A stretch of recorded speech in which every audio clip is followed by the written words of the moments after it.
Ótimo. A escolha de fazer aqui nessa plataforma foi a possibilidade da gente estar gravando. Então, gente, é um prazer estar aqui com vocês hoje. É uma alegria enorme a gente estar aqui. Agradeço a Ailton, né, para ter possibilitado essa oportunidade à universidade, ao bonde universitário. Agradeço a Bernadette também, que tem participado de algumas articulações. É um interesse enorme nosso fazer essa aproximação, né? A universidade ela fica muito dissociada do serviço e a alegria é nossa em estar aqui e estar contribuindo com esse processo formativo de vocês. Na verdade, toda a nossa fala, todo o nosso discurso é apontando possibilidades, fazendo sugestões, mas ninguém melhor do que vocês tem expertise no assunto para poder estar tratando sobre isso. Então, a gente traz essa fala hoje, essa construção, ela foi pautada na nossa aproximação que tivemos com vocês. É uma fala que é do coletivo, então eu estou aqui enquanto representante da universidade, do bonde. A gente vai ter uma aluna do bonde universitário, que é a Janli, falando também. A gente vai ter a residente Letícia falando também. Mas o que eu quero dizer para vocês, assim, que não é uma fala de Lilian. A Ailton participou dessa construção, professor Anderson participou dessa construção. Então, as meninas do bonde que constroem esse processo, os outros residentes que passaram. Então, assim, essa é uma construção coletiva que a gente apresenta aqui para vocês, com possibilidades de desenvolvimento de um trabalho e aprimoramento do trabalho no ambulatório trans, tá? Pode passar, Rebeca. Então, eu sou Lilian, já estive com vocês lá, e aqui é um trabalho capitaneado, sem dúvida, pelo Bonde Universitário, que é um projeto de extensão que eu coordeno e que a gente tem a função de desenvolver atividades extensionistas em ações de prevenção. Inicialmente, o nosso pensamento era a prevenção de ST, mas a gente vai expandindo e ampliando as perspectivas e a gente vê que a gente aborda outras questões como vulnerabilidades, sexualidades em populações-chave. Então, essa população do ambulatório trans é uma das populações que a gente tem se aproximado e a gente percebe como atividades em potenciais a serem desenvolvidas. Pode passar. Então, a gente precisa localizar o ambulatório trans no cenário, né? Vocês estão em um serviço de excelência, vocês entram em contato com uma população que é invisibilizada, então elas têm acesso com vocês nesse ambulatório a diversas possibilidades, né? A gente sabe que é uma população, os estudos ainda sobre a população trans ainda são estudos que têm diversas lacunas, são limitados, mas os estudos já evidenciam e apontam alguma coisa. Não falam do cenário de Salvador, mas já evidenciam, por exemplo, uma população que faz uso abusivo de substância 2 ou 4 vezes mais do que pessoas que não são trans.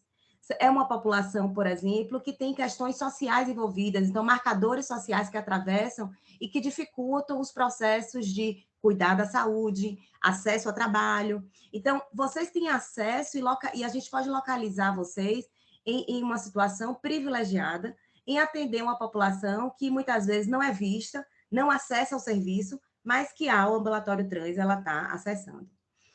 A coordenação, ela se insere nesse processo como uma pessoa que tem total familiaridade com essa população. Então, uma pessoa que a gente percebe que é muito querida, né? Que tem um acesso, que tem uma articulação, que tem um trânsito muito interessante e que isso faz com que acolha e aproxime essa população do serviço. Então, a Ailton, sem dúvida, na sua figura, na sua pessoa, ela faz com que a gente possa quebrar algumas barreiras que são importantes e que são estabelecidas nesse cenário. O serviço ele se estabelece, então, inserido em um cenário de IST. E aí, uma das nossas falas vão nessa direção, que a gente precisa entender que o ambulatório trans é muito mais que isso. A potencialidade do ambulatório trans vai além das ISTs. A gente fala de vulnerabilidades que são violências, que são saúde mental, que são questões da sexualidade, que são questões além das ISTs e a nossa prática, a nossa fala precisa coadunar com isso. Então, o ambulatório trans, a gente vê muito como a única possibilidade de acesso de algumas pessoas ao serviço. Tem uma pesquisa que foi divulgada pela Universidade de São Paulo, sobre o cenário de São Paulo, que mostra que de 1,7% da população trans que era atendida, 88% dela estava no serviço vinculando-se ao processo de hormonização. Então, assim, a hormonização é algo que é um chamariz, vamos dizer assim, é um atrativo importante dos serviços para a captação dessa população. Então, muitas das pessoas que acessam o ambulatório vão a partir dessa perspectiva, mas a gente sabe que o ambulatório ele tem outras potencialidades. E é disso que a gente precisa falar. A gente precisa falar de cuidado à saúde da população trans. A gente precisa falar de saúde. A gente fala de saúde, não de doença. Então, assim, a gente precisa entender que o ambulatório trans ele vai além das funções que o SEDAP desenvolve, além das questões de ST. E é isso que a gente precisa fazer, ampliar o nosso olhar para as perspectivas, para as possibilidades de atendimento. Pode passar. Então, o bonde universitário, com essa perspectiva de ações de prevenção, vulnerabilidade e sexualidade, junto com a Resinfo é a residência de enfermagem obstétrica, então tem um atendimento voltado para a saúde sexual e reprodutiva das pessoas. Então, foi muito pertinente essa nossa articulação, é muito oportuno estarmos aqui hoje falando para essa plateia, para essas pessoas que atendem a essa população trans. Então, a perspectiva que a gente traz, a gente alia a perspectiva de ações de prevenção, mas a gente traz essa outra perspectiva de ver esse sujeito, né, como um sujeito reprodutivo. Começar a falar dessa saúde sexual e reprodutiva. Falar de sexualidade, falar da vivência da sexualidade. É preciso trazer isso. Então, assim, aqui a nossa fala vai ser as contribuições que a gente traz para o ambulatório, como eu falei, em parceria, isso é um produto coletivo. A gente não queria que passasse desse ano, né? Porque, assim, foi um trabalho feito ao longo do ano e a gente precisava apresentar isso. Então, estávamos lá no SEDAP fazendo o quê?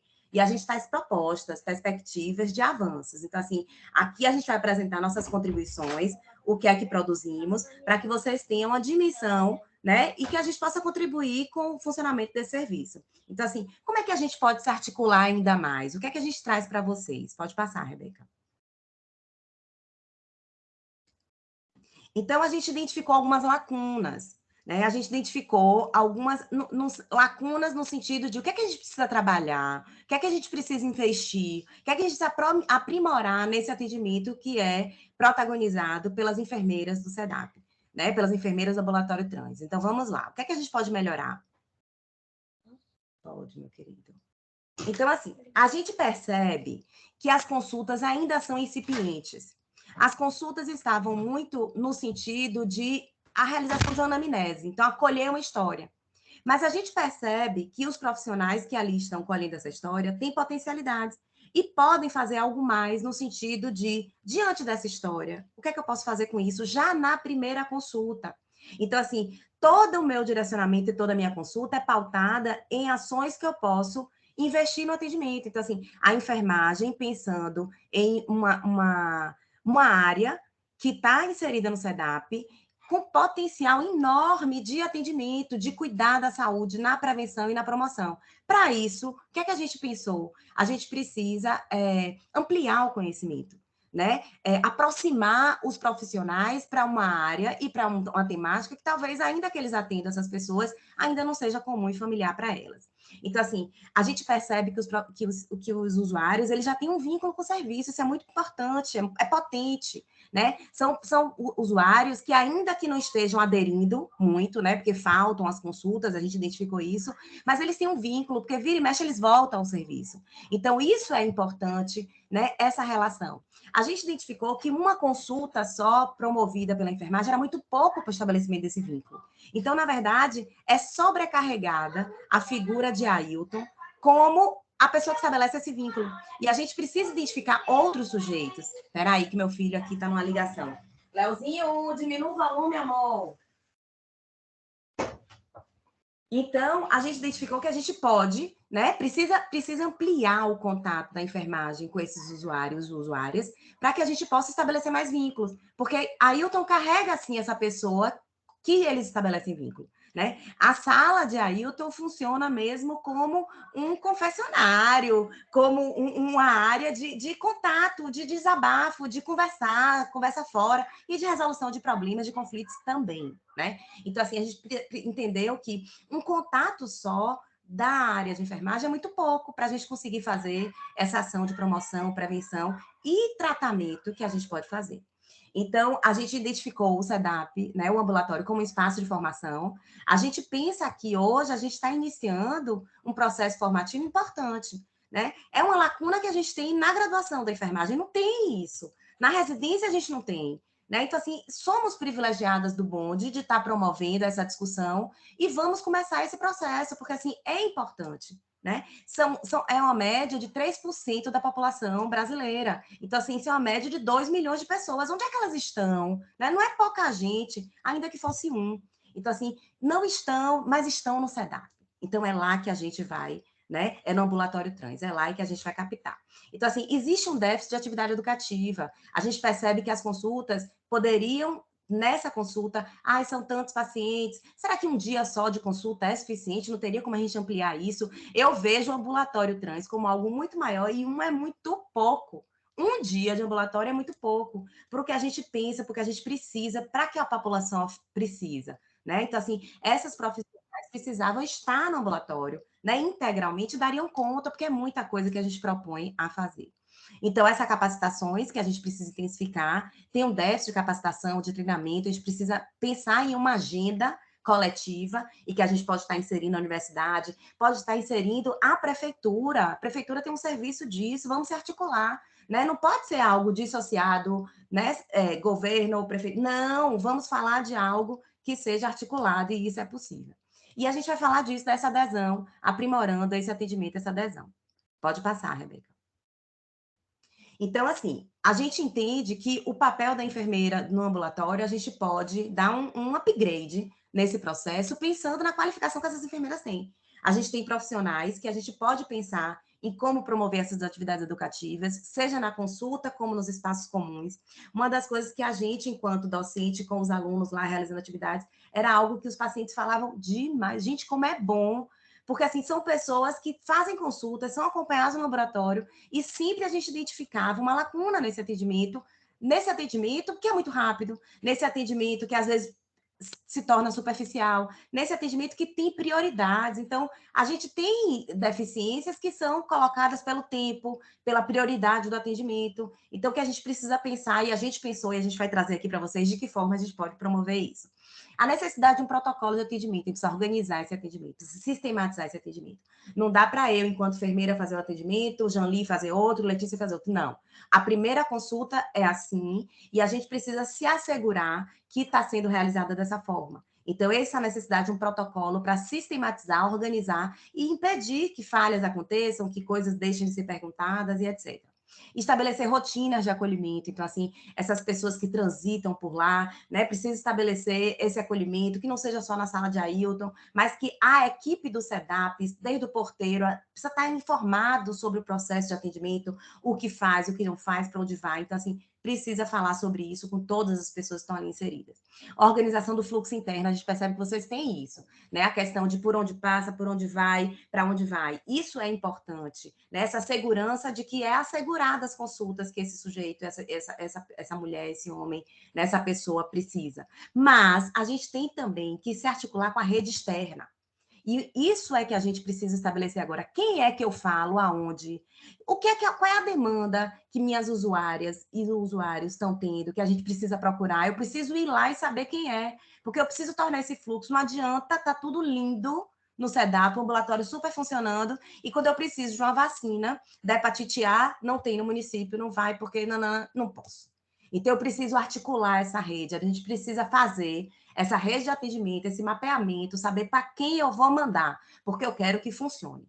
Eu quero que a gente esteja funcionando para que seja tudo bem, tá? A gente precisa oportunizar espaços de discussão. A gente precisa entender que esse usuário, ele é importante para a construção do meu atendimento. Eu preciso oportunizar a fala.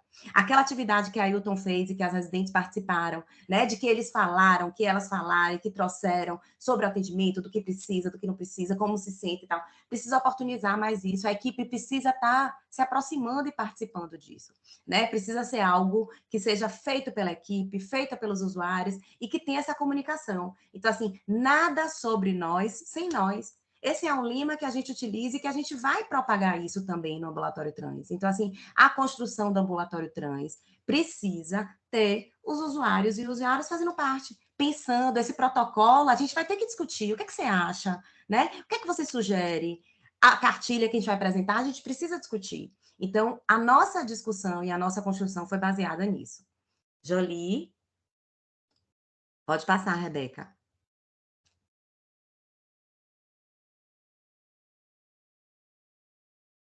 porque eu estou usando o computador e o celular ao mesmo tempo. Aí dá um tilt aqui, aí tem que desativar. Oi, gente. Boa noite. Meu nome é Janli, eu sou estudante de enfermagem, faço parte do bonde há mais ou menos uns 2 anos. Então, eu vou falar um pouquinho sobre a cartilha que a gente elaborou para orientações de saúde para a população trans. Essa cartilha, como a professora falou, ela foi elaborada ao longo de todo esse ano. Então, antes mesmo de eu adentrar o SEDAP, eu já estava fazendo essa cartilha. E, por incrível que pareça, depois estou no SEDAP e fiquei super feliz, super, né, contente por estar lá. Então, essa cartilha, como eu falei, foi elaborada pelo projeto de extensão do universitário, né, e recebeu todo o apoio de várias pessoas, né, por exemplo, de Ailton, de um professor da faculdade, de outras pessoas também. E aí ela reúne informações sobre assistência à saúde de pessoas trans. Essa cartilha ela foi elaborada com base em vários estudos que a gente foi elaborando, né, foi fazendo. E aí a gente foi vendo, essas informações cabem aqui nessa cartilha. O objetivo dessa cartilha é trazer para a própria população trans aquelas orientações e também para os profissionais de saúde, fazendo com que a gente possa utilizar dessa cartilha para tirar uma dúvida rápida, se é uma coisa que a gente ainda não está dominando muito, e a própria população entenda, né, sobre a sua saúde. Então, ela vai... E sobre os seus direitos também, tá? A gente traz as leis, os cuidados da saúde e serviços especializados. A gente também traz alguns serviços, telefone para contato, e-mail de serviços úteis, né? Pode passar, por favor. E aí, diante disso que eu falei, né, na cartilha a gente começa falando sobre a importância do nome social e do respeito ao nome social. Então, a gente vai trazer o decreto nessa cartilha, que é o decreto estadual número 17.523, e também a portaria ao decreto federal 8.727, de 28 de abril, data de meu aniversário, inclusive. Portaria número 1820, de 13 de agosto de 2009, que a gente fala sobre o nome social e sobre a garantia da utilização desse nome no SUS. E também permite a impressão, né, do cartão do SUS somente com o nome social, o que já é um diferencial, uma coisa muito importante para que esse nome venha a ser respeitado. Pode passar, por favor. E aí a gente fala também sobre... Pode passar, Rebeca. A gente fala também sobre esse bonequinho, né, que ele é muito conhecido, que é o bonequinho da identidade do gênero, da orientação e identidade sexual, do sexo biológico, da expressão. E aí esse bonequinho ele vai fazendo referência a como essa pessoa se enxerga ou como ela demonstra a sua identidade sexual, né? Como ela se sente atraída emocional, sexualmente. E aí a gente traz um pouquinho sobre a diferença desses termos, né? Que é a identidade de gênero, orientação sexual, sexo biológico e expressão também. Acho que aqui dá para passar também. Pode passar. Em qualquer momento, qualquer pessoa pode interferir, pode falar, por favor. Pode deixar, estou ligada aqui. E aí, em relação aos cuidados com a saúde, a gente traz, né, sobre os exames mais importantes, pode passar isso daí, que aí a gente vai fazer. Como a própria pessoa ela vai ter acesso a essa cartilha, é importante que ela conheça, né, aqueles exames que são principais para ela. Por exemplo, o exame de sangue, né? Quando foi a última vez que essa pessoa fez check-up? Né? Que essa mulher, esse homem, está chegando agora no serviço, por exemplo, mas a gente não sabe há quanto tempo ela fez um acompanhamento, fez um check-up, qual foi a última vez que ela acessou um serviço de saúde, né? Se tinha alguma alteração na sua saúde, se ela tem alguma doença crônica, por exemplo, diabetes, hipertensão.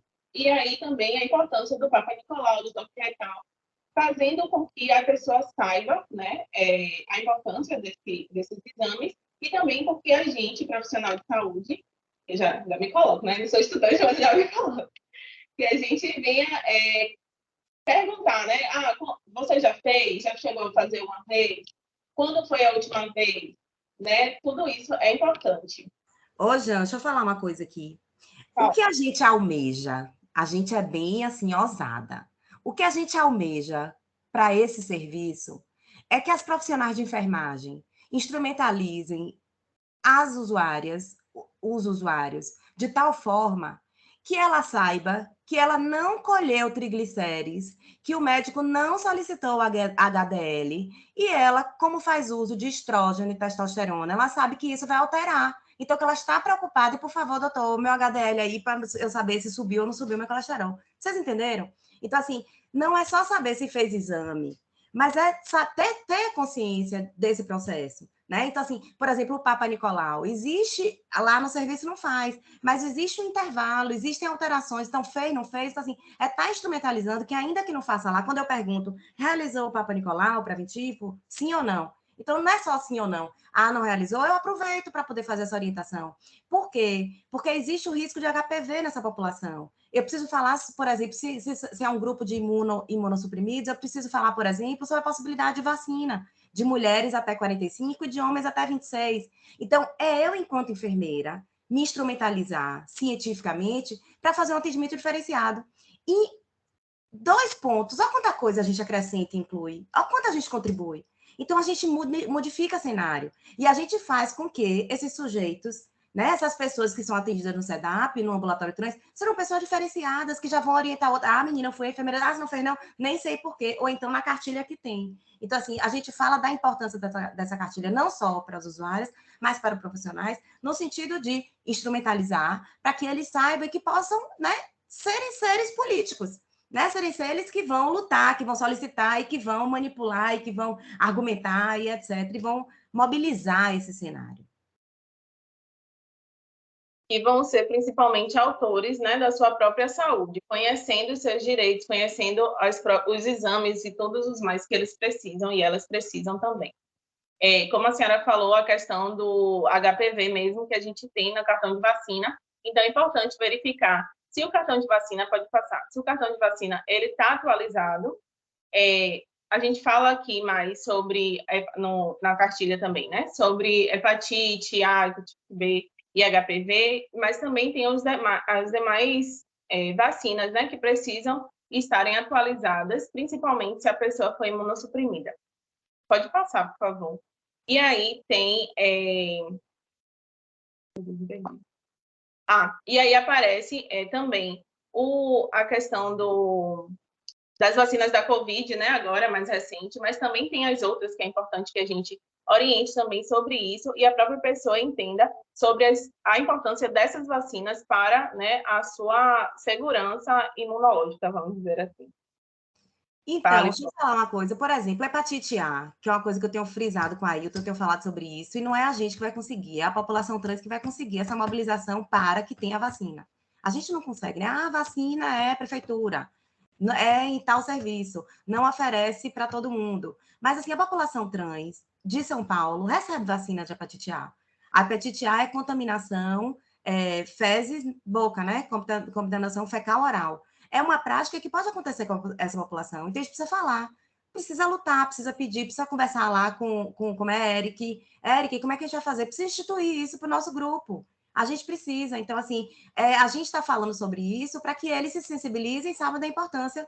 Porque a hepatite A não é para todo mundo, mas esse público precisa, né, receber isso. Sim, perfeito. Deixa eu ver se tem acrescentar alguma coisa. Não, somente isso. E o acesso também, né, que acaba sendo um pouco restrito, já que a maioria, a pessoa, né, já que não recebe pelo SUS, tem que custear. Então, só quem custeia é quem tem condições para isso, o que já, né, acaba vulnerabilizando essa pessoa. Pode passar, por favor. Em seguida, a gente vai falar sobre o uso do Binder e do Packer, que é importante. Eu vou falar um pouquinho sobre o Binder e o Packer, tá? Para que a gente possa fazer também essa orientação. Passa aí, por favor, Rebeca. Eu acho que a internet está bem lenta. E aí, o Binder é basicamente essa faixa que é utilizada para comprimir o volume mamário e disfarçar esse volume, né? Fazendo com que a pessoa tenha uma maior passabilidade. Normalmente utilizado por homens trans, mas também pode ser utilizado por pessoas não binárias e por outras pessoas que tiver interesse. Mas ou necessidade ou tinta que é importante para si. E aí a gente fala sobre esse binder porque, assim, ele tem uma... Esse daqui é um binder real, que a gente está trazendo, que é da Transtory, que ela é uma empresa, né, online que vende packer, binder, vários produtos para a população trans. E aí, esse binder, ele foi elaborado justamente para isso, para essa compressão.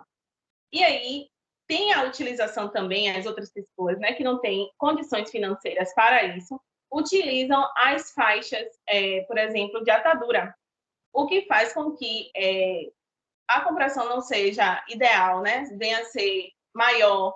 A faixa de atadura ela tem uma elasticidade também, o que faz com que a pele acabe tendo um maior atrito, e tudo isso faz com que vulnerabiliza, né, as pessoas trans, no caso, os homens trans, as pessoas não binárias, a questão do atrito na pele, as feridas, outras lesões. E, além disso, ainda tem a questão respiratória, porque quando você comprime, as pessoas também querem justamente disfarçar, né? Só que quando você comprime, pode acabar dificultando até mesmo a postura, a respiração, a expansão torácica, fatores que dificultam a respiração e aí podem causar diversas outras situações.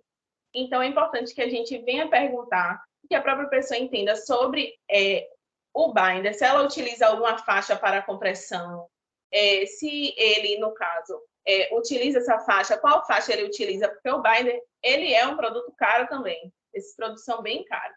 Então, assim, pode utilizar top, enfim. E aí tem a importância, né, diante de estudos, que é importante que a gente frise bastante isso. Essa compressão não pode superar 12 horas, porque, como eu falei, ele está comprimindo o tecido mamário e dificultando até mesmo a respiração em parte das vezes, né? E também, se possível, que não seja utilizado todos os dias. A importância também de dormir sem um binder, porque vai utilizar desse momento para fazer com que a pele, meu Deus, a mama, o tecido respire, né, e tenha um maior conforto também. Pode acontecer lesões de pele, né, Jean? Lesões de pele, fissuras. Então, assim, a enfermeira na consulta precisa investigar essas questões. Se usa, se não usa, o que é que usa. Como ela falou, como é caro, vai ser adaptado. Às vezes eles usam, gente, esparadrapo. E aí esse esparadrapo fica lá na pele, ó, não sei quanto tempo, para retirar, lesiona, machuca. Então, assim, é importante investigar sobre isso também. O esparadrapo ele é utilizado mais para esconder, né, o mamilo. E aí, nessa região, a gente tem pelos, né? E o tecido é bem fino. Então, imagine, aí pode ocasionar justamente isso. Deixa eu ver, pode passar, por favor. E principalmente, na hora... Volta isso. Na hora da atividade física, é importante que utilize um top, alguma coisa que seja mais confortável, porque no momento, né, da atividade, você vai precisar desse momento principalmente para respirar melhor, o máximo possível. E se você usa um packer, você vai estar comprimindo ali, ou um binder, você vai estar comprimindo ali e não vai permitir isso. E aí o packer, vamos lá. O packer é esse material aqui, artesanal, ele é feito de modo artesanal, manual também. Também é vendido pela Transtory, mas tem outras empresas que vendem, não estou fazendo propaganda, mas a foto foi retirada de lá, então a gente botou ali o nome dela. Outra coisa, esse material, ele tem 5 utilidades, ele tem diversas utilidades. A utilidade de fazer o volume na cueca, né, que vai garantir uma maior passabilidade. Tem a utilidade principal, que é urinar em pé, que esse daqui é um dos maiores, porque já evita o risco de violência, né? Já diminui o risco de violência nos banheiros, e também a relação sexual. Aqui nessa imagem de baixo, é a segunda imagem, na primeira imagem, no caso de baixo, não sei se dá para ver, um material amarelo. Esse material, ele é colocado nesse buraquinho aqui, e aí permite com que, nesse buraquinho aí, e permite com que esse packer, ele fique ereto. E aí é utilizada também uma cinta, tem uma cinta específica para uso nesse packer, que é uma cinta em formato de cueca, que é para permitir que ele fique bem justo à pele e também causa um vácuo na relação sexual, na hora da penetração, o que faz com que a pessoa também sinta prazer ali. Então, esse material ele é utilizado para prazer próprio e prazer também do outro, da outra pessoa. Aí o Tô tá fazendo sua listinha de compras, né? Porque as meninas têm que ter isso na sala para mostrar, né? Se conhece, não conhece, se usa, se não usa, se faz a higiene adequada, se não faz. Então, assim, precisa ter isso lá no ambulatório. Sim, Lilian, eu preciso, um minutinho só, que a gente mande, você já mandou a lista, mas assim, eu vou precisar dos sites e das fotos de cada coisa, porque a nossa licitação, eles não têm noção nenhuma. Imagina. É um material, assim, eles implantando, mas se comprar um para cada enfermeiro, eu digo não, a gente inicialmente vai comprar um kit e o enfermeiro que está de plantão no ambulatório vai atender. E um detalhe, a gente vai atender em 2023, a partir de março, abril, no máximo, a partir de terças e quintas. A gente está ajustando para abrir mais um dia. Vai manter a quarta-feira o acolhimento e nas terças e quintas. A gente já tem confirmação de nutrição, serviço social, enfermagem, psicologia. A gente está precisando, exato, a gente está precisando mesmo confirmar uma pessoa que vai fazer a harmonização na terça também. E um detalhe também, a gente está na fase final de trazer uma fonoaudióloga. A gente vai ter também o trabalho com voz. Continuem, por favor. Perfeitas informações. Atualizações completas, viu? De primeira mão. Sim, outra coisa em relação ao PAC que a gente tem que orientar é a questão da higiene, né? Porque como ele tem esse material que aqui nessa primeira imagem dá para ver que ele é mais... Ele não é borrachudo, flexível, né? Ele é flexível. Mais flexível. Dá uma sensação realmente de pele, dizendo o que está lá no site. Eu achei que você já tinha usado, porque eu tô achando que você tá tão familiarizada, não? Não pegou, não? Não usei, não. E aí, então, o packer, ele é um material diferenciado. Tem a cinta, que é um acessório sexual, e tem o packer, que ele pode ser utilizado de diversas formas, como eu falei aqui. A cinta, ela é específica, né? Ela vai ter aquele material ali na frente, tem a cinta propriamente dita, não é o pênis, né? Esqueci o nome, próprio, falei. O testículo, a glande? É o que é de material realmente de borracha, que é um acessório que comprova que ele é literalmente um acessório sexual. Esqueci o nome, meu Deus, vai aparecer na hora. Enfim, a questão da higiene, principalmente na hora da utilização, né? Para urinar, tem que ser feita uma higiene específica sobre isso, né? Se possível, em um determinado momento, né? Do dia, que possa fazer a higienização ali com água e sabão, secar direitinho. Por quê? Como dá para ver aqui, esse formato permite que ele fique direto acoplado na vulva, entendeu? Reduzindo principalmente o escape da urina. E aí, isso faz com que a pessoa tenha aquele atrito ali durante o dia também. Então, tem tudo isso que a gente precisa orientar e a pessoa também precisa saber. Na cartilha, a gente vai falando um pouquinho sobre isso também, sobre as suas importâncias e a orientação. Quer falar alguma coisa, Pro? Então, pode passar. Aí a gente vai falar de aquendar a neca, de como aquendar a neca, que é um termo utilizado pela própria população. Aquendar a neca é o fato de esconder, de guardar o pênis. Então, a pessoa tem essa calcinha específica, como eu estou mostrando aqui, mas também a gente tem que pensar sempre na questão de financeira, né? As pessoas não têm acesso, a maioria das pessoas, inclusive, das mulheres trans, não tem acesso a esse money para poder comprar uma calcinha específica para isso. Então, em estudos, a gente viu que também tem a utilização de esparadrapo, de outros materiais, tem o micropore, né? Mas ainda assim é um material que vai estar ali apertando, comprimindo a pele e fazendo com que tenha um atrito ali relacionado. A pessoa pode ter uma alergia ou ocasionar uma alergia, causar uma dermatite no lugar e tudo mais. Então é importante que a gente tenha isso em mente e oriente também, questione quanto tempo a pessoa deixa a neca lá aquendada, né? Quanto tempo essa neca está ali presa? Se deixa o dia todo, se deixa todos os dias, quanto tempo deixa? Porque tudo isso também vai influenciar na circulação sanguínea na região. Então, é importante a gente conversar sobre isso e também que a própria pessoa veja esses acessórios, né? Tem em mente que existe um acessório relacionado a isso, porque às vezes a gente nem sabe. E essa calcinha, como eu estou mostrando aqui, ela permite que o pênis entre aqui, né? Na questão, no buraquinho, e aí ele vai direcionar, basicamente, todo o restante.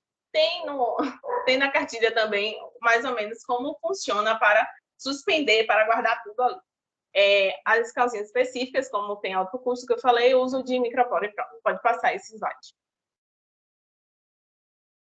E o principal, se a pessoa chegar a ter uma alteração ali naquela região, se sentir dor, formigamento, né, uma sensibilidade... Em caso de torção, né, Jean? Muito caso de torção, gente. A gente precisa falar sobre isso com essa população. Torção, por conta dessa manipulação, né, dessa colocação durante muito tempo, edema, hiperemia. Então, eu preciso perguntar se aquenda, se não aquenda, como é que faz, qual a condição, para poder orientar esse cuidado, né? Isso. E aí, isso, perfeito. Não precisa completar mais. E aí, a questão da realização da chuca anal. Pode passar, por favor. Tem um material, né, que é o mais bem utilizado, vamos dizer. Mas existem outros materiais também, como exemplo existe para pessoas que não têm tanto custo, né, para isso. E aí, esse Inime, ele é utilizado, ele é um produto específico para chuca anal, que ele é mais caro, né? E tem a ducha higiênica, que pode ser utilizada. A pessoa pode colocar água pura, né, e fazer essa higienização via reto anal. E aí, tem a importância da alimentação também, que é importante que essa alimentação seja rica em fibras e uma ingestão adequada de água, né? Bastante água, para que esse intestino funcione adequadamente e a pessoa não fique ali com prisão de ventre, e precise, por exemplo, utilizar uma quantidade maior de água. Eu já ouvi pessoas falando que utilizam garrafas de 1 litro, entendeu? Utilizam vários tipos de garrafa, utilizam aquela própria ducha do banheiro e tudo mais. Coisas que podem acabar ferindo ali, né? O ânus e o próprio reto. Então, é importante que a gente oriente sobre isso, que a própria pessoa saiba que existe essa possibilidade. A ducha higiênica mesmo, ela vai ter uma vida útil muito maior, inclusive. Então, é um custo que você vai ter no início, mas que vai te fazer até melhor na saúde, por exemplo. Então, pode falar. E aí, na consulta, a gente precisa falar sobre isso, se faz, o que é que usa. A gente não sugere essas outras possibilidades, a gente sabe que isso existe, e a gente vai falar dos riscos do uso. Então, assim, não é recomendado fazer diariamente. A gente precisa orientar essas pessoas da importância de uma alimentação saudável, rica em fibras, que beba bastante líquido, para que esse intestino funcione bem e não precise ficar, durante todas as práticas sexuais, fazendo uso da chuca. Inclusive, um estudo realizado por Lee, nos Estados Unidos, mostrou a vulnerabilidade a HIV e HPV associada à chuca. Então, por quê? Por conta das lesões produzidas pela chuca.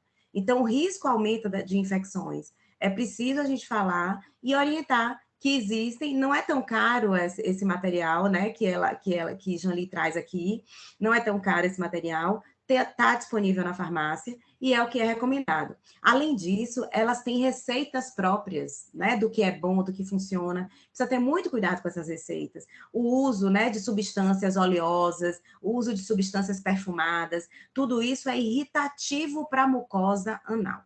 É irritativo para o reto. Então, não é recomendado o uso, e a gente precisa falar, porque assim, a nossa consulta parece que a gente nem sabe que isso existe, que isso acontece.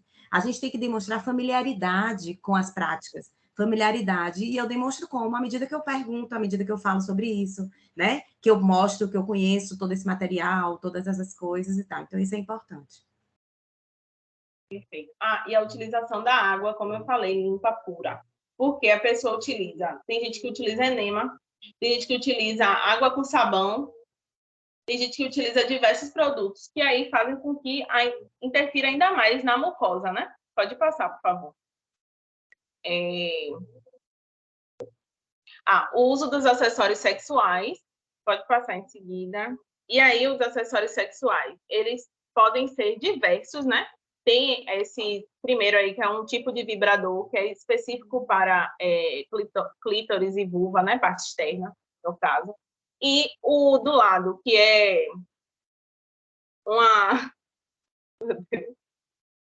os termos quando fogem, enfim. Mas é utilizado, na maioria das vezes, no ânus. E aí, enfim, todos esses materiais precisam ter um plug anal, perfeito.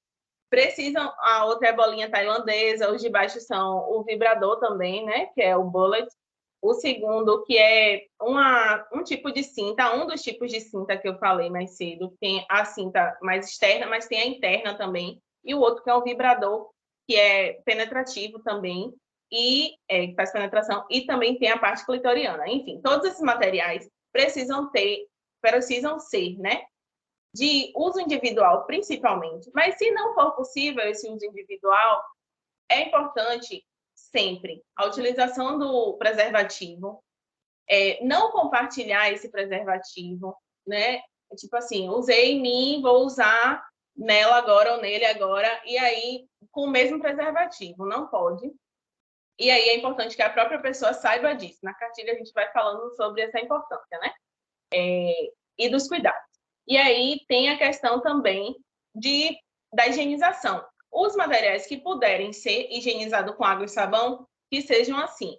Tem alguns que podem ser higienizados com álcool a 70, porque é o que a gente melhor consegue, né? Mas o principal é o uso do preservativo em todas as possibilidades.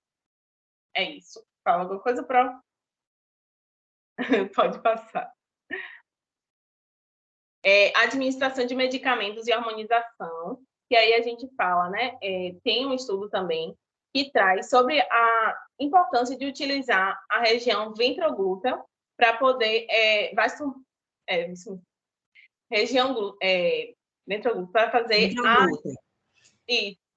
para fazer a administração intramuscular de pessoas que possuem silicone em glúteo ou em vaso lateral. E aí, a gente tem um vídeo aqui que a gente vai passar. É rápido, viu, gente? Deixa eu falar aqui sobre isso. Isso é uma determinação, eu tinha falado com a Ailton sobre isso, do Conselho Federal de Enfermagem. Inclusive, o Conselho defende hoje que essa deve ser uma administração feita por enfermeiras, e aí, pela dinâmica do serviço, eu imagino que isso seja muito difícil, mas a gente precisa orientar as nossas usuárias sobre a importância dessa técnica, até porque o glúteo médio é uma das regiões que está sendo proscrita pelo risco de intercorrências. Então, assim, ventroglútea era uma região que a gente não utilizava muito. Então, para quem faz uso de silicone, vasto lateral e glúteo é a região indicada. É uma técnica que não é muito familiar. A nossa intenção era fazer um treinamento, né, Ailton, lá no ambulatório, da escola, vamos fazer. Mas, assim, tá tão difícil esse nosso encontro que eu não poderia perder a oportunidade de já mostrar aqui para vocês a técnica como é. Pode colocar aí, naqueles minutinhos que a gente identificou. Vocês estão conseguindo enxergar a tela? Estamos. Sim. É mais 1 minuto e 20, se eu não me engano. Olá, pessoal, saudações. Eu sou o professor Emerson Marques. Hoje venho com mais um vídeo aqui Pode no passar, canal. Rebeca. Vamos trazer a técnica de administração de medicação intramuscular na região ventroglútea. Oi, o vídeo tá rodando, vocês não estão conseguindo ouvir, não? Não, é para colocar no minuto da técnica. Ah, perdão, qual é o minuto? 1 minuto e 20.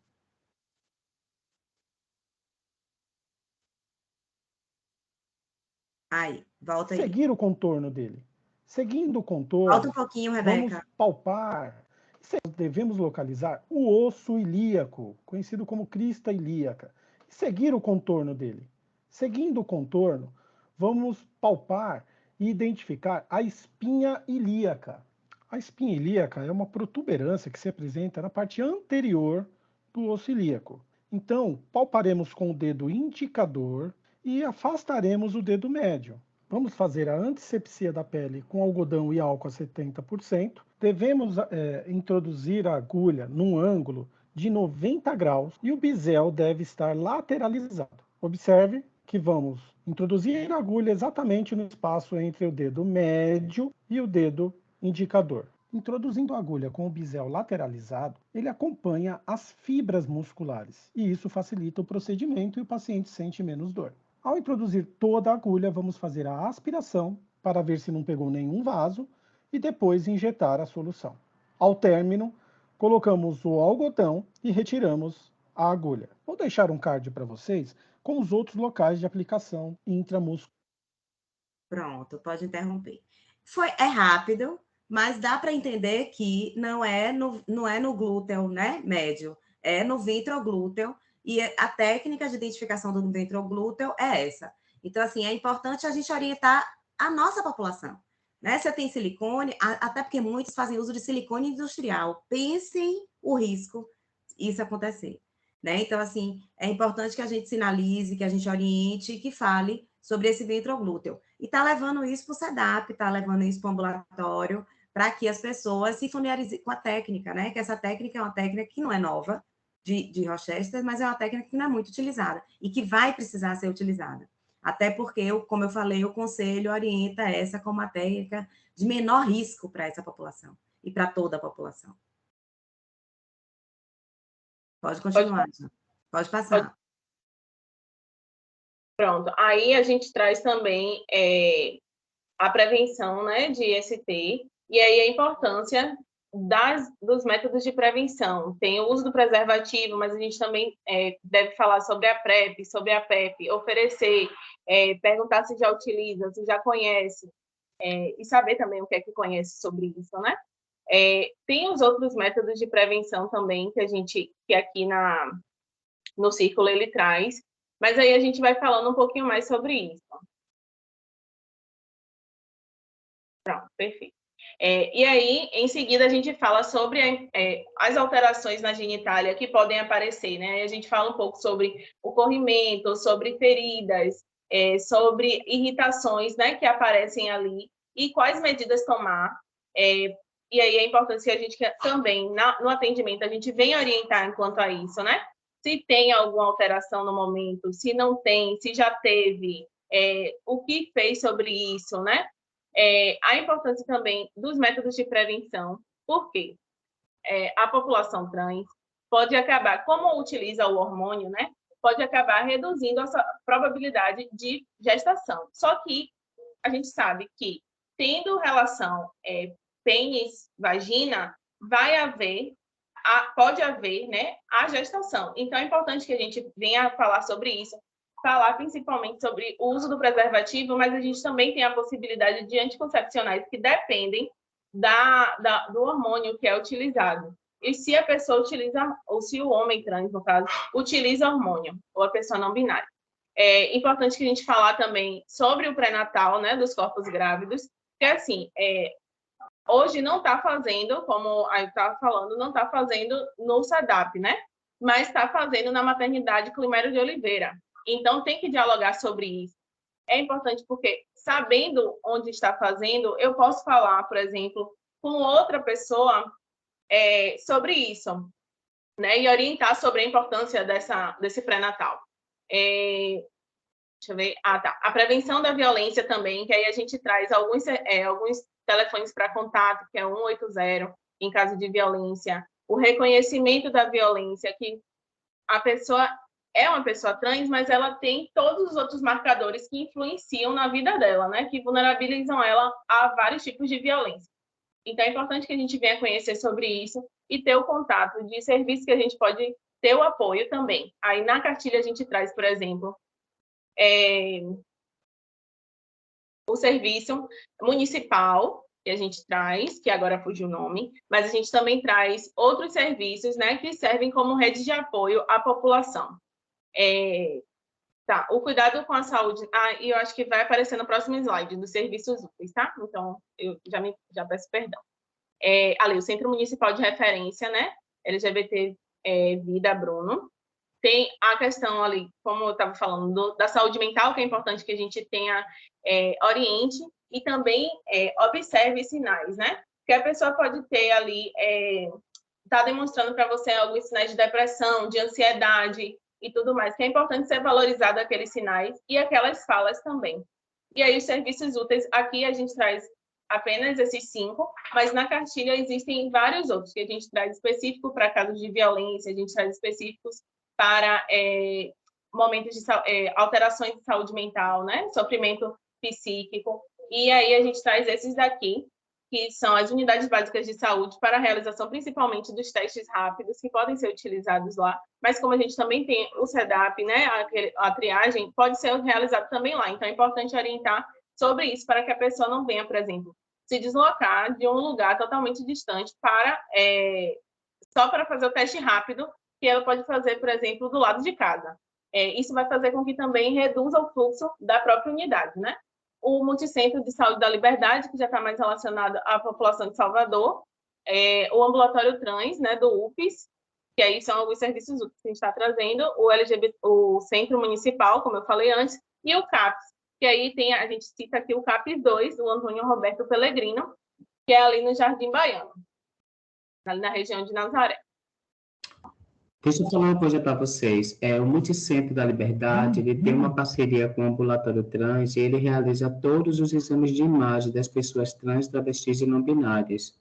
Então, quando a nossa cardiologista pede, claro, todos, nem todos, pelo menos, a gente não está conseguindo fazer essa eletroneuromielografia, densitometria óssea, mas as ultrassonografias, raio-x, eletrocardiograma, ecocardiograma, tem um conjunto.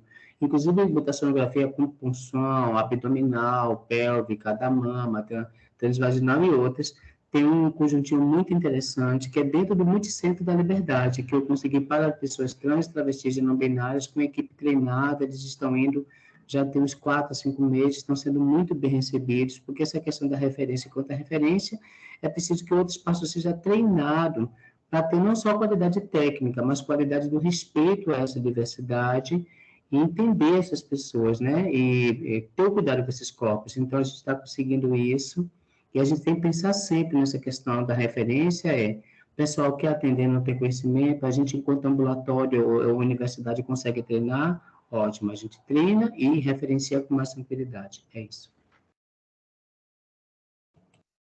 Perfeito. Então, agora eu passo minha fala para a Letícia. Fiquem à vontade também para contribuir. Obrigada, gente. Oi, gente, boa noite. Primeiramente, gostaria de agradecer em nome de toda a turma da residência, né? É uma oportunidade incrível estar aqui. Fico muito feliz de sempre estar retornando. Me sinto, assim, oportunizada mesmo de conhecer mais, de poder estar dialogando, né, com vocês, pessoas tão experientes, já têm uma trajetória, uma carreira aí, né? E eu espero poder contribuir um pouquinho, né, com as minhas percepções, com essa vivência que a residência tem me proporcionado. E aqui eu vou trazer um pouco, né, o protocolo de atendimento. E isso foi uma das coisas que a professora Lília, né, sinalizou para a gente logo quando a gente estava lá no CEDAP. Eu estive no CEDAP no mês de abril e maio, e foi a primeira, eu e minha colega, né, fomos a primeira dupla a adentrar no CEDAP. Então, para a gente era ainda muito novo, a gente não sabia exatamente como funcionava. Foi o primeiro contato que eu tive também com essa população.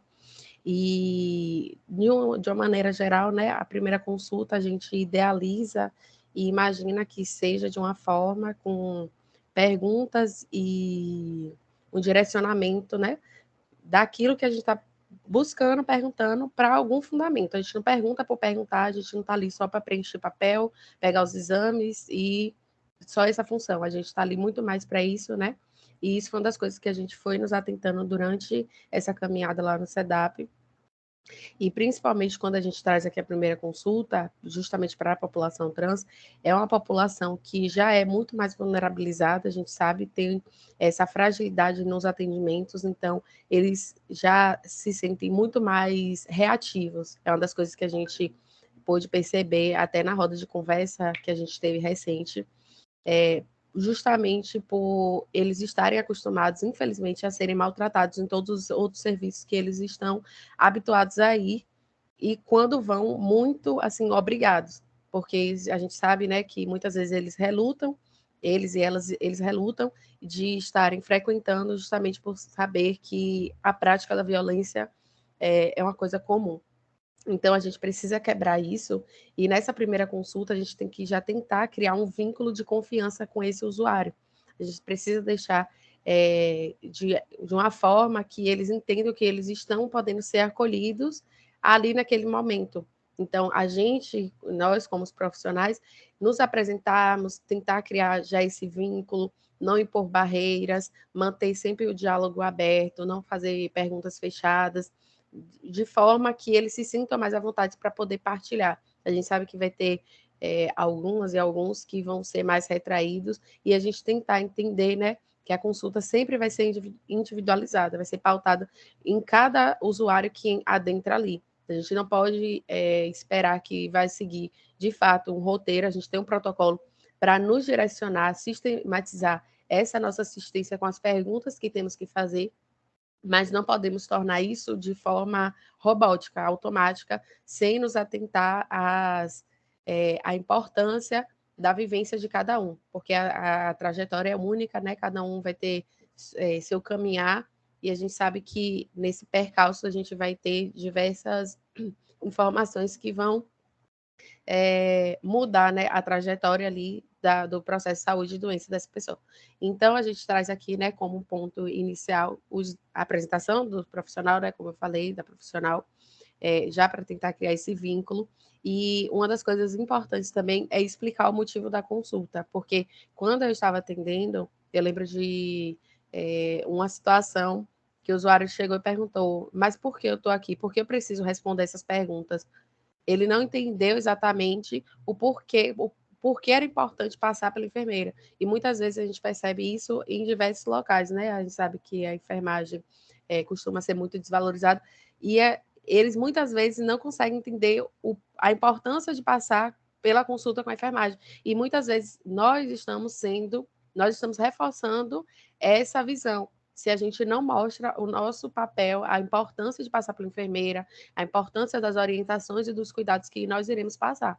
Então, a gente tem que nos empoderarmos, né, desse cuidado de entender qual é o nosso papel, que temos um papel muito importante para essa população, e dessa forma transmitir essa segurança para eles, porque nós transmitir essa segurança para eles, eles vão se sentir muito mais acolhidos, vão entender o propósito da consulta com a enfermeira, com a enfermagem, né? E aí vão entender, não, eu preciso passar para a enfermeira, eu preciso ir lá porque eu vou ter essas orientações, eu sei qual profissional buscar, porque muitas vezes nas outras consultas já é muito mais direcionado. Por exemplo, passar por uma médica endocrinologista, eles já sabem que vão ter um direcionamento muito mais específico, e muitas vezes não vai ter um momento oportuno para perguntar, ou então esclarecer, né, compartilhar ali alguma coisa que esteja vivendo naquele momento. E aí tem essa relação, e aí, né, nesse momento tem os dados de identificação. Qual o seu nome, como você deseja que te chame. Lá no CEDAP a gente já tem uma ficha que desde a entrada já sinalizado, né, o nome social, o nome da pessoa, como ela gostaria de ser chamada, mas não nos custa reforçar nesse momento, porque às vezes ela tem algum apelido que queira que chame, enfim, deixar aberto essa pergunta, né, para que ela possa se expressar da maneira que deseja.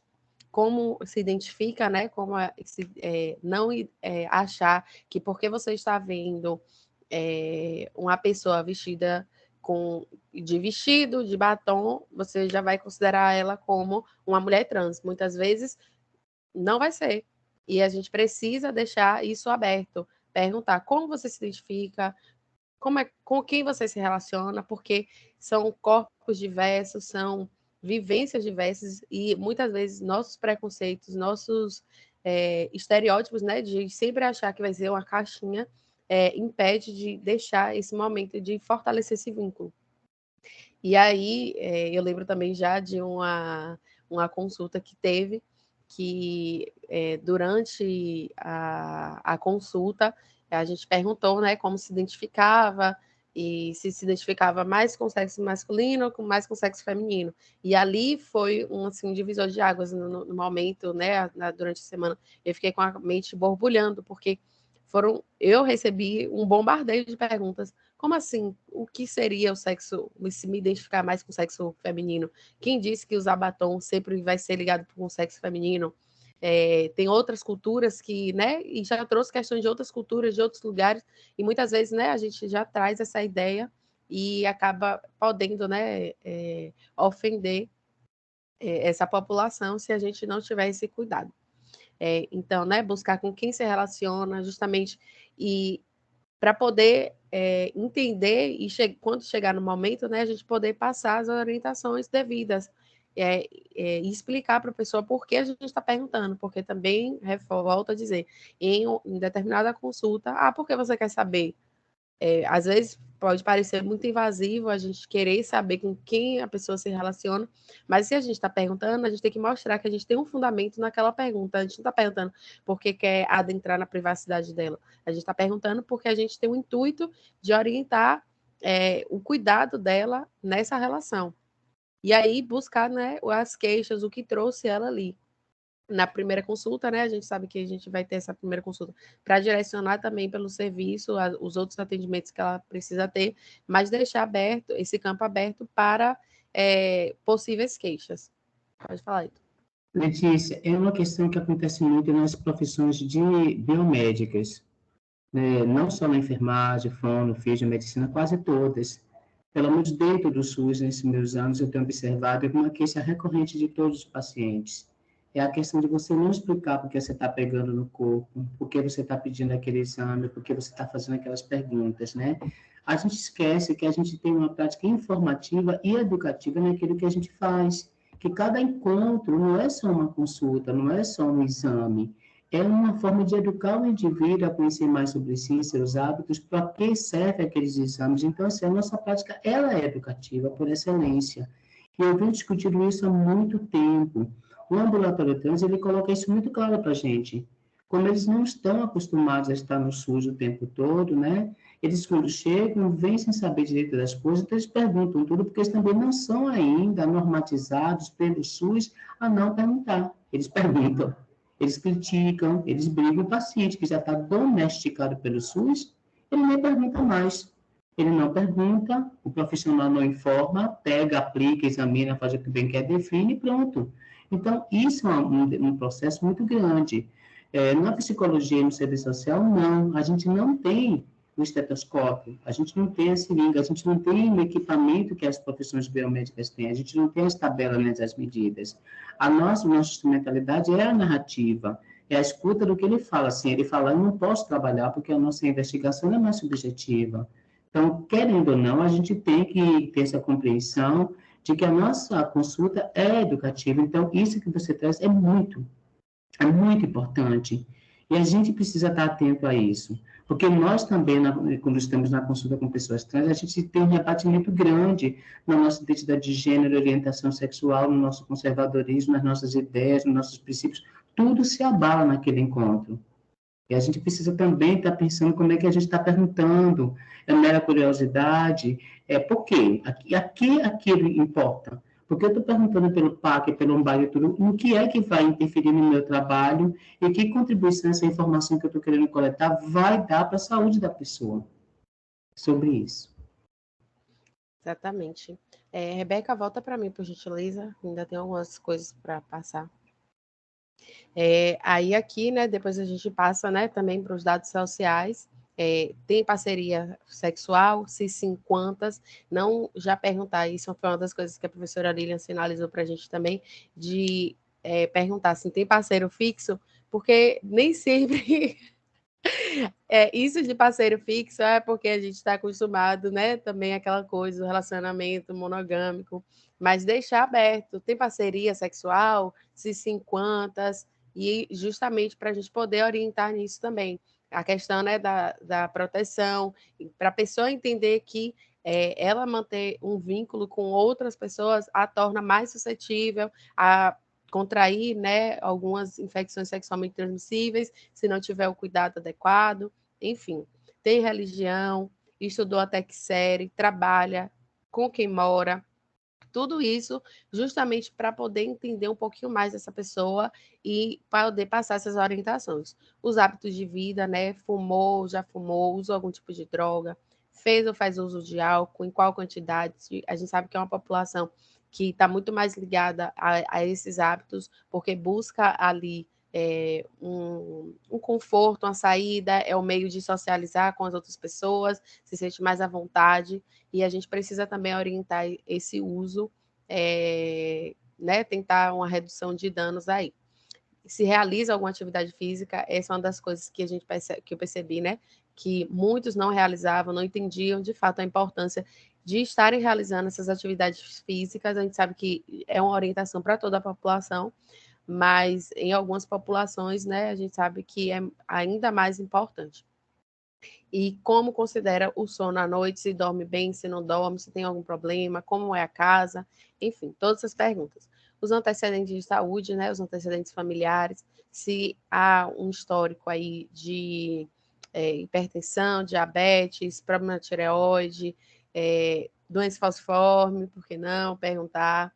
Se tem histórico de neoplasias na família, câncer no colo do útero, câncer de mama, perguntas específicas que a gente pode perceber e direcionar para essa população. Se você está atendendo um homem trans, perguntar, né, se tem histórico de câncer no colo do útero na família, porque a gente sabe que há também uma chance, ainda mais com a contaminação com HPV, que é um precursor para o desenvolvimento desse câncer. Enfim, essas perguntas que a gente precisa entender o porquê a gente está fazendo, né? Os antecedentes pessoais, se já teve internações, se tem algum problema de saúde, se, né, é mais imunossuprimida, entender todas essas perguntas.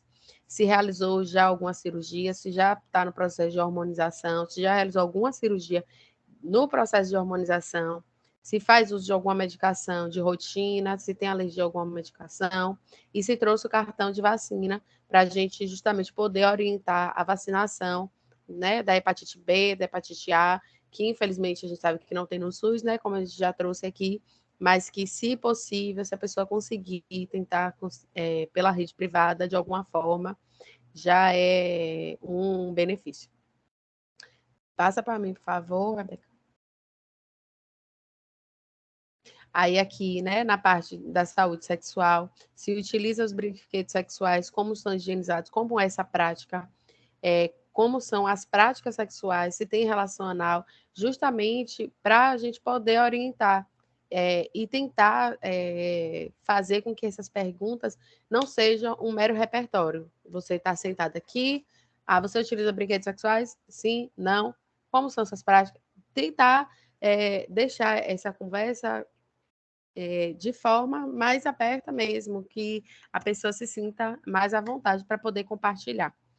Qual é a forma de prevenção para as ISTs? A gente sabe que a adesão ao preservativo é baixo, de uma maneira geral, né? Mas a gente precisa sempre estar reforçando a utilização do preservativo, do lubrificante, para evitar os meios de contaminação. A gente sabe que a questão da utilização do lubrificante vai melhorar a questão do atrito, e isso pode impedir também, né, a contaminação, inclusive pelo HPV, que é o principal meio de contaminação, né, o atrito nesse momento.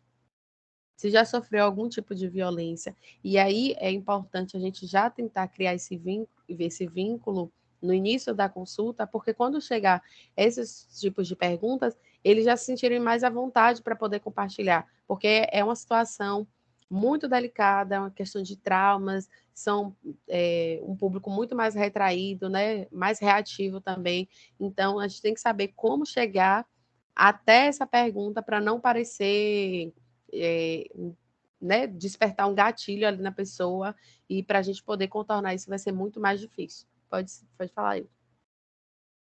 O microfone. Aqui eu reforçaria que a gente vai ter que dar conta da linguagem. Lembra, Letícia? Sim. A gente conversou.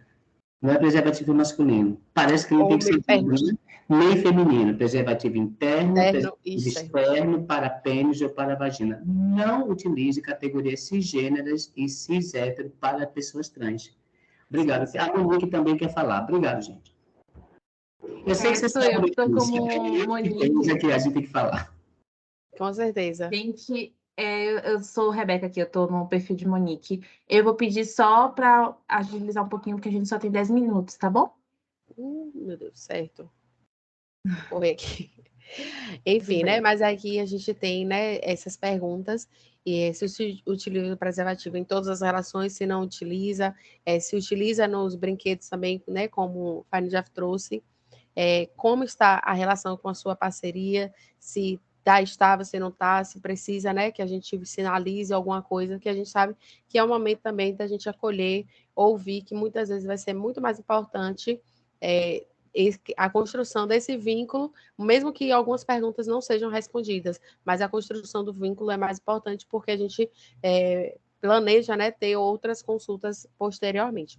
E aí, né, as orientações sobre o uso dos acessórios sexuais, as estratégias para a prevenção das ISTs, o uso do PrEP, se perguntar também se já faz uso, se conhece, se não conhece, orientar como onde buscar, a realização do canal, como a colega já trouxe, ofertar cartilha nesse momento, né, sentar junto para esclarecer as dúvidas sobre a harmonização, se já conhece, já ouviu falar, quais são as dúvidas que tem, e as mudanças corporais que vão ser advindas dessa harmonização, porque muitas vezes eles esperam que seja um processo rápido, comecei hoje, amanhã já começa a ter resultado, e a gente sabe que não é bem assim, e aí criar, de fato, esse vínculo, porque uma das coisas que a Ailton sinalizou para a gente na roda de conversa, né, é que a adesão, infelizmente, está sendo fragilizada, tem um grupo, né, do WhatsApp, que ele até citou, que tem não sei quantas pessoas, e que, nesses momentos, a gente percebe que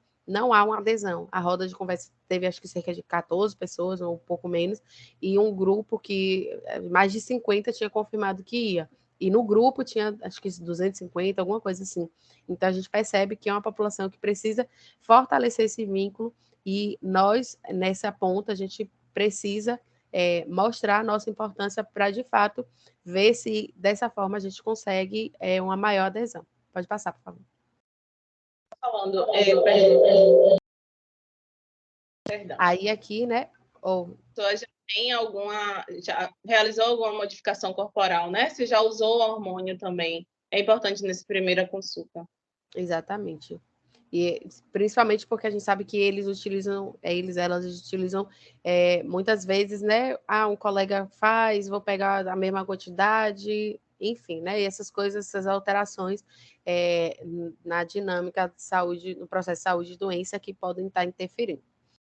A segunda consulta, né? 4, 5 meses após a primeira, que a gente sabe que é o tempo ali que eles transitam entre outras consultas, e aí vai ser mais uma consulta de retorno para a gente perguntar como é que está, se houve alguma mudança, se já ele realizou alguns exames, se realizou os exames de sangue, se realizou o Papa Nicolau, direcionando aqui, né, para o homem trans, realizar o peso, a altura, verificar a pressão, verificar as mamas, as axilas, o uso do Biden, orientar nesse momento também, se utiliza, se não utiliza, se utiliza esparadrapo, de que forma pode tentar cuidar mais dessa pele nesse momento, atentar para a automutilação, porque é uma população que, né, a gente percebe que tenta descontar, como eu falei, né, no abuso de substâncias, álcool, drogas, e para a mutilação também.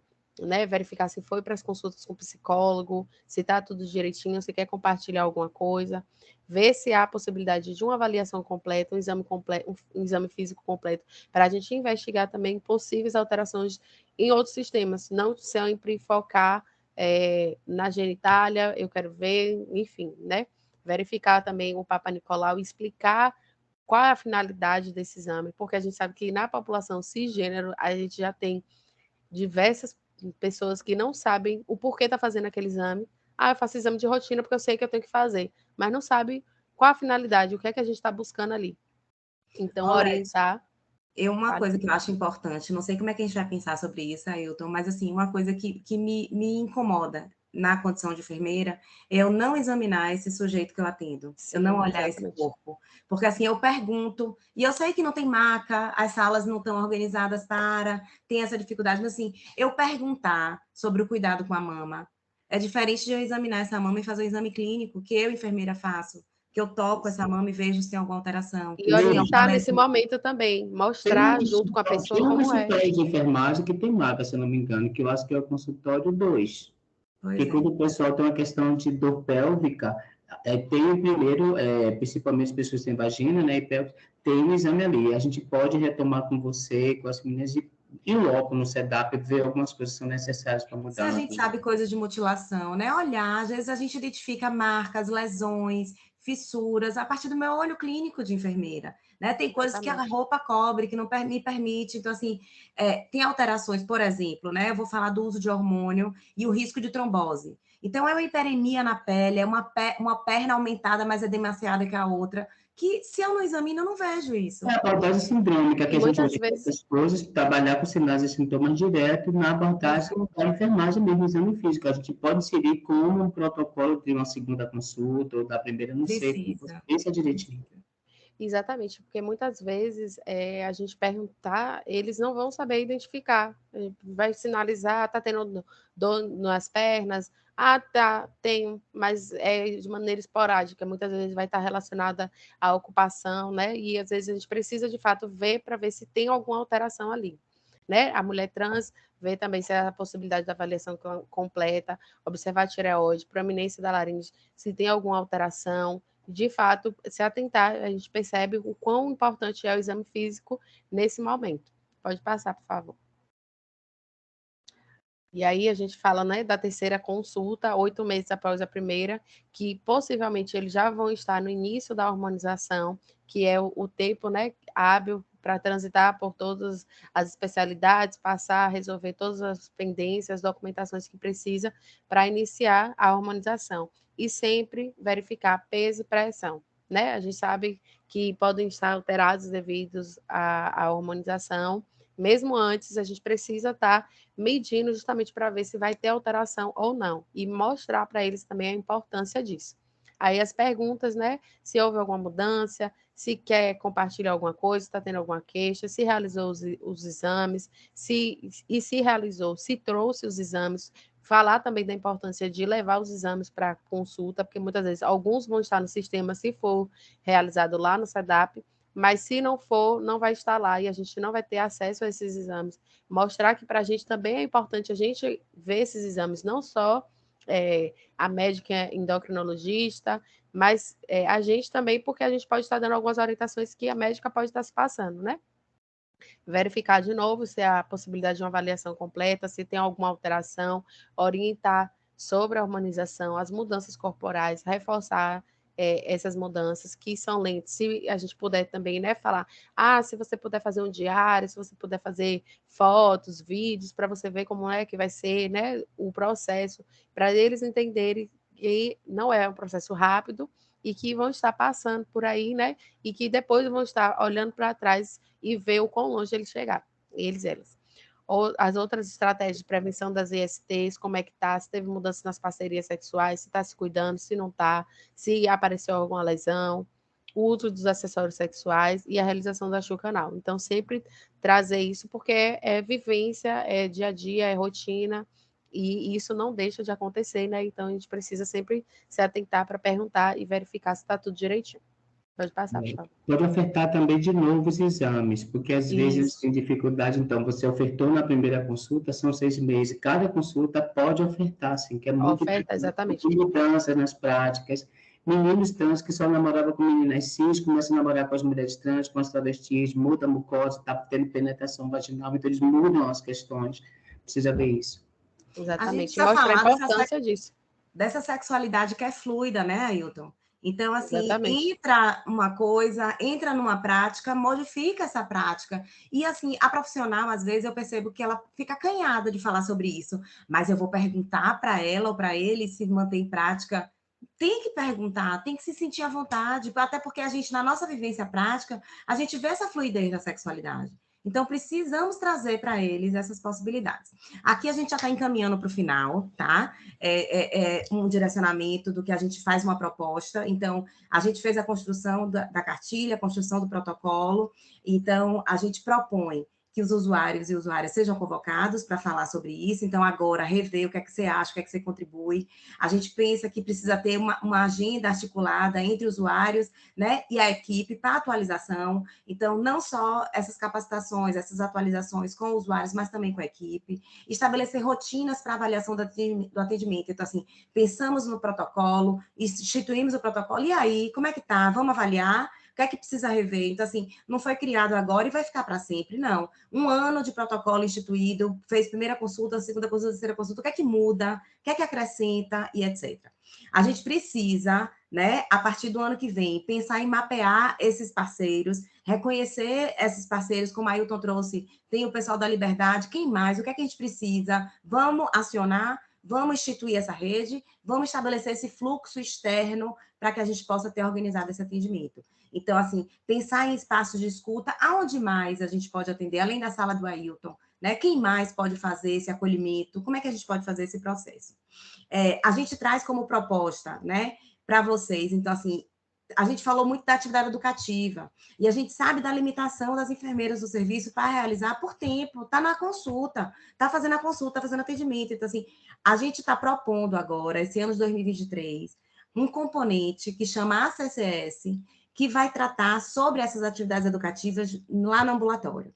Então, assim, a gente vai estar com um grupo de estudantes fazendo atividades práticas, não sei como é que a gente vai organizar a carga horária e tal, mas a gente vai pensar em agora assumir, pelo menos eu tenho garantido que 2023.1 a gente consegue, né? Porque a gente vai ter estudante suficiente para que a gente possa fazer esse atendimento e, assim, durante alguns dias a gente tem essa atividade educativa. Então, assim, é a gente pensar, não é só apontar, não. É pensar as lacunas e ver como é que a gente pode estar articulado com vocês para poder estar instituindo essas melhorias, tá? Próximo slide, Rebeca. Então, a gente considera que é importante os profissionais, né, do ambulatório terem ciência do que é que representa esse serviço. Representa para a população trans, representa para as famílias, né? É uma possibilidade de cuidado, é uma possibilidade de assistência. Às vezes, é a única possibilidade que esse sujeito, essa pessoa tem. Então, assim, é uma potência enorme, né? É de uma importância a possibilidade de diagnóstico de alteração, de estar identificando alterações na saúde mental, né? Comportamentos suicidas, ansiedade, obesidade. Então, assim, são muitas as dimensões, além das ISTs, né? Então, são situações de violência, situações de alterações metabólicas, endócrinas. Então, é muito potente esse atendimento que é realizado.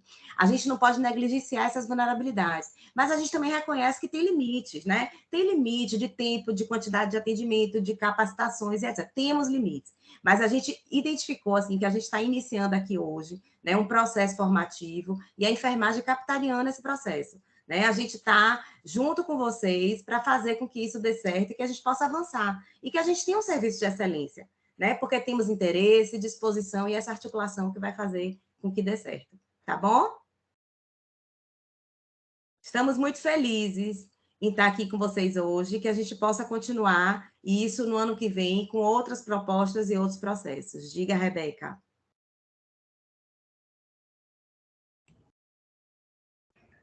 Lilian, a gente pode ter um certificado para as que estão aqui, eu acho muito importante, só para as 3 pessoas que estão aqui. Podemos. Eu amo meus 5, mas a gente precisa disciplinar. Eles vão ter o certificado depois que fizer o repasse ou que veja toda essa filmagem e mande um estudo dirigido alguma coisa para ver se eles fizeram o mesmo, para poder a gente certificar. Não, é sim. Viu, prof? Viu, prof? A gente faz o estudo dirigido.